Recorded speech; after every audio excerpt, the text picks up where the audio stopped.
Hello friends, இன்றைக்கி different types of samosas எப்படி செய்கிறதுன்னு பார்க்கலாம். நார்மலாக எப்போவும் செய்கிற மாதிரி ஃபோல்டிங்ஸ் எல்லாம் இல்லாமல் டிஃப்ரெண்ட்டாக ஃபோல்டிங்ஸ் பண்ணுற சமோசாஸ் எப்படின்னு பார்க்கலாம். இந்த மாதிரி டிஃப்ரெண்ட் சமோசாஸ் செஞ்சு இந்த தடவை சம்மர் ஹாலிடேஸில் குழந்தைங்களுக்கு செஞ்சு கொடுங்க. இந்த ரம்ஜான் டைமில் இஃப்தியாருக்கு செஞ்சு கொடுங்க, ரொம்ப அருமையாக இருக்கும். நான் மைதா டவ் தான் யூஸ் பண்ணியிருக்கேன். ஃபஸ்ட்டு இந்த மாதிரி ரெக்டாங்கிள் மாதிரி வச்சுக்கோங்க. அதில் பொட்டேட்டோ ஸ்டஃபிங் இல்லாட்டி நீங்கள் நான்வெஜ் ஸ்டஃபிங் இருந்தால் கூட ஸ்டஃப் பண்ணிக்கலாம். இப்போ அதை 4 பார்ட்ஸாக இந்த மாதிரி கட் பண்ணி பாருங்கள். ரொம்ப சிம்பிளாக இந்த மாதிரி ரோல் பண்ணி எடுத்துக்கலாம். இதை நீங்கள் சின்ன சின்ன பீசஸாக பண்ணியும் 1 பைட்டாக சாப்பிட்ற மாதிரியும் செய்யலாம், இல்லை கொஞ்சம் பெரிய பீசஸாக கூட செய்யலாம். லாஸ்ட்டாக எண்ணெயில் ஃப்ரை பண்ணி எடுத்துடுங்க. அருமையான, ரொம்ப டேஸ்டியான, ரொம்ப கிறிஸ்பியான ஒரு சமோசா கிடைச்சிடும். இது பார்க்கவும் ரொம்ப டிஃப்ரெண்ட்டாக இருக்கும். குழந்தைங்களும் ரொம்ப விரும்பி சாப்பிடுவாங்க. ட்ரை பண்ணி பாருங்கள். இப்போ இந்த சமோசா செய்கிறதுக்கு ஃபஸ்ட்டு மாவை நல்லா இந்த மாதிரி ஸ்ப்ரெட் பண்ணி வச்சுக்கோங்க. அப்புறம் உங்கள்கிட்ட கிளாஸோ இல்லை கட்டர் இருந்தால் கட் பண்ணி அது மேலே ஸ்டஃபிங் வச்சு அது மேலே ஐஸ்கிரீம் ஸ்டிக்ஸ் இருக்கும் பார்த்தியாங்களா, அந்த மாதிரி ஸ்டிக்ஸை வச்சு இந்த மாதிரி ரோல் பண்ணிக்கோங்க. இது லாலிபாப் மாதிரி இருக்கும் பார்க்குறதுக்கு, ரொம்ப அருமையாக இருக்கும். குழந்தைங்க எடுத்து சாப்பிட்றதுக்கோ இல்லை நம்மளே கொஞ்சம் டிஃப்ரெண்ட்டாக ப்ரெசென்ட் பண்ணுறதுக்கு நல்லா இருக்கும். இஃப்தியார் டைமில் இந்த மாதிரி டிஃப்ரெண்ட்டாக செஞ்சு கொடுக்கலாம், ரொம்ப அருமையாக இருக்கும். கண்டிப்பாக இந்த மாதிரி ஒரு தடவை ட்ரை பண்ணுங்கள். லாஸ்ட்டாக இதை எல்லாம் ஃபினிஷ் பண்ணதுக்கப்புறம் நல்லா மீடியம் ஹீட்டில் இருக்கிற ஆயிலில் ஃப்ரை பண்ணுங்கள். ரொம்ப ஹீட்டில் இருக்கிறது வேண்டாம், அப்போது மேலே மட்டும் நல்லா கிறிஸ்பாக ஃப்ரை ஆகிடும். அப்புறம் கொஞ்சம் நேரம் கழித்து பார்த்தா நமுத்து போயிடும். அதனால் மீடியம் ஹீட்டில் பொறுமையாக ஃப்ரை பண்ணுங்கள். ரொம்ப நேரம் நல்லா கிறிஸ்பியாக இருக்கும். இது மேலே கொஞ்சம் டொமேட்டோ கெச்சப்பும் ஒரு கொத்தமல்லி வச்சு நான் சர்வ் பண்ணியிருக்கேன், கார்னிஷ் பண்ணியிருக்கேன்.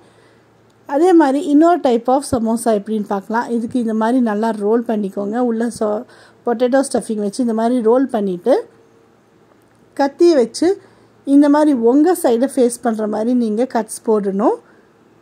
கட்ஸ் போட்டுட்டு இதை நல்லா ஜிக்ஸாக் மாதிரி நீங்கள் ஒன்று மேலே ஒன்று செட் பண்ணிக்கோங்க. அப்போது நம்ம இதை ரோல் பண்ணோன்னா ஜிக்ஸாக்லாம் டிசைன்ஸாக வரும். அதனால தான் நல்லா இதை ஒன்று மேலே ஒன்று செட் பண்ணிவிட்டு கொஞ்சோண்டு தண்ணி தடவி அந்த லாஸ்ட் அதோட எட்ஜஸில் கொஞ்சோண்டு தண்ணி தடவி வச்சுக்கோங்க. அப்போ தான் நல்லா ஒட்டி பிடிக்கும். அதனால தான் இப்போ இந்த மாதிரி ரோல் பண்ணிக்கலாம். அதோட எட்ஜில் மட்டும் லாஸ்ட்டாக கொஞ்சோண்டு தண்ணியை தடவி விட்டுட்டு இந்த மாதிரி ரோல் பண்ணிவிடுங்க. பார்க்க ரொம்ப டிஃப்ரெண்ட்டாக இருக்கும். சைடில் ஓப்பனிங்கை நல்லா சீல் பண்ணுறதுக்கு ஒரு ஃபோர்க் வச்சு அமுத்தி விட்டுக்கலாம். இதையும் நல்லா ஃப்ரை பண்ணி எடுத்துக்கோங்க. ரொம்ப கிறிஸ்பியாக எம்மியாக இருக்கும். இது ஒரு டிஃப்ரெண்ட் டைப் ஆஃப் சமோசாவாக இருக்கும். அப்புறம் இன்னொரு சமோசாவுக்கு அதே மாதிரி ரெக்டாங்கிளாக ஃபஸ்ட்டு கட் பண்ணி வச்சுக்கோங்க. 4 பக்கமும் இந்த மாதிரி கட் பண்ணணும். ஆனால் மிடில் போர்ஷன் ஒட்டி தான் இருக்கணும், பிரிஞ்சிருக்கக்கூடாது.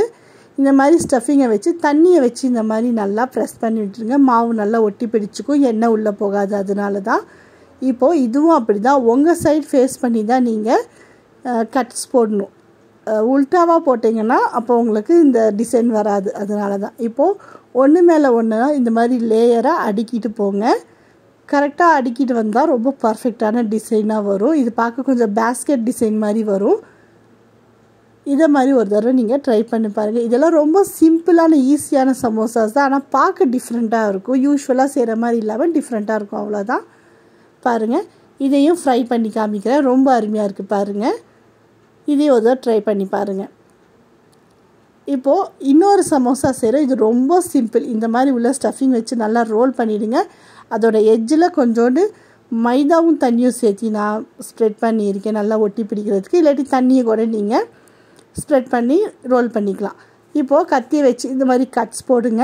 3 கட்டுக்கு அப்புறம் ஒரு கட் நல்லா கட் பண்ணி விட்டுடுங்க. இது ரொம்ப சிம்பிளாக இருக்குது பார்த்திங்களா. இதுக்கு மேலே கத்தியை வச்சு ஒரு ப்ரெஸ் மட்டும் கொடுத்துடுங்க. இது ஒரு டிஃப்ரெண்ட் டிசைனாக வரும். இதையும் ஃப்ரை பண்ணி எடுத்துக்கலாம்.